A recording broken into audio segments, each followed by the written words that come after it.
তারপর হেমিআর্থ্রোপ্লাস্টি লাগিয়েছে উল্টো, দেখাচ্ছি। এই আতিকি যদি 10 বছর পরে অপারেশন শুরু করে, তুমি কিছু বলতে পারবে? কি বলে আমি সব শিখে নিয়েছি, করতেই পারে, সব শিখিয়ে দিলাম ধরো। তারপরে আমাকে বাইপাস করে টুক করে একটা কেস করে দিল। তারপর দেখছে ভালোই করতে পারছি, তারপরে আমাকে ডাকবে। পাস করা ডাক্তারদের বেশি টাকা দিতে হয়, সস্তায় আমি করে দিচ্ছি।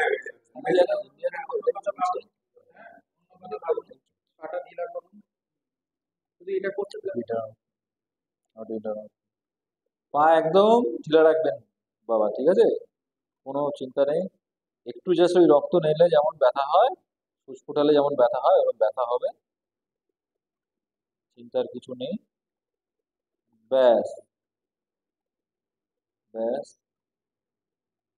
এই জন্য এই রক্তটা যদি না বার করা হয়, এটা কালো অলরেডি হওয়া শুরু হয়ে গেছে, কালকে লেগেছে অলরেডি, কালো হওয়া কিন্তু শুরু হয়েছে।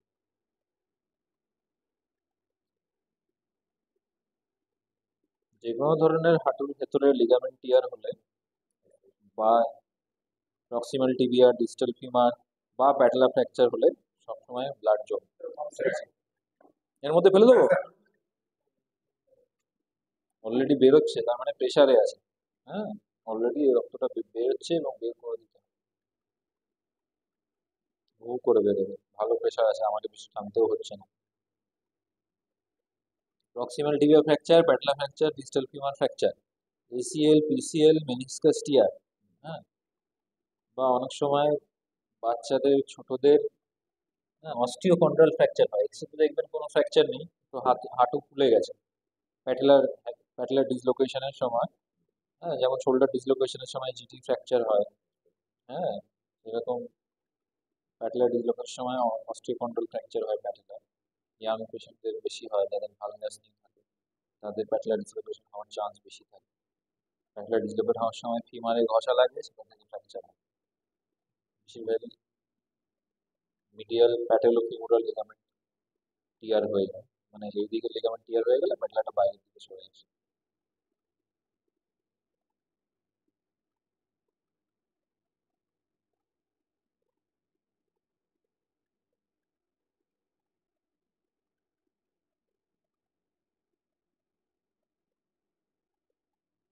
নি অ্যাসপিরেশন কিন্তু একটা নর্মাল ব্লাড টানার মতো নয়, এটা পুরোটা হাতে ফিল দিয়ে করতে হয়।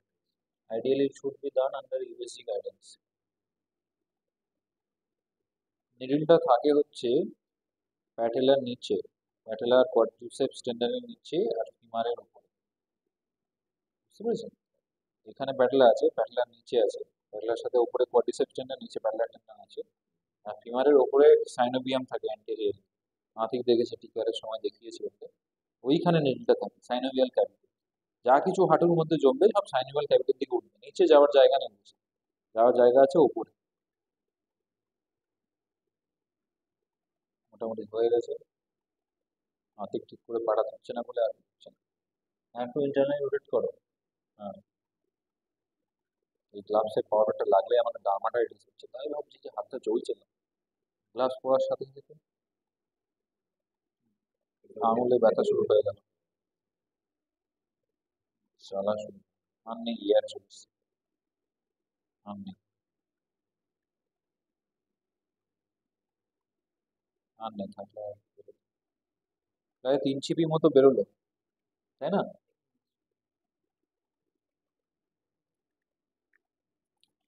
এটা অনেকে দাবি করতে পারে যে কোনো নিয়ের আর্টারি বা ভেন নিডল ঢোকানোর সময় পাংচার হলে বা ইনজুরি হলেও নিয়ের ভেতরে ব্লাড আসতে পারে। সেক্ষেত্রে কিন্তু বাইরে আপনার একটুখানি হলেও ব্লাড আসবে, তার মানে কোনো, এটা পাংচার করার সময় কোনো ভেন বা আর্টারি করা হয়নি। বাট হতে পারে, কারণ এটা সম্পূর্ণরূপে একটা ব্লাইন্ড প্রসিডিউর। এটা অ্যাসপিরেশনটা পুরো উইদাউট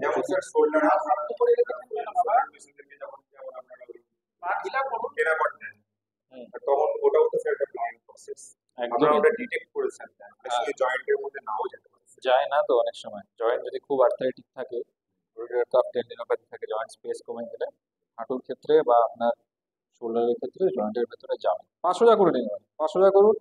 হ্যাঁ, পা সোজা করুন, ভেতরে চাপুন, ভেতরের দিকে বা নিচের দিকে চাপুন, ঠিক আছে? আমি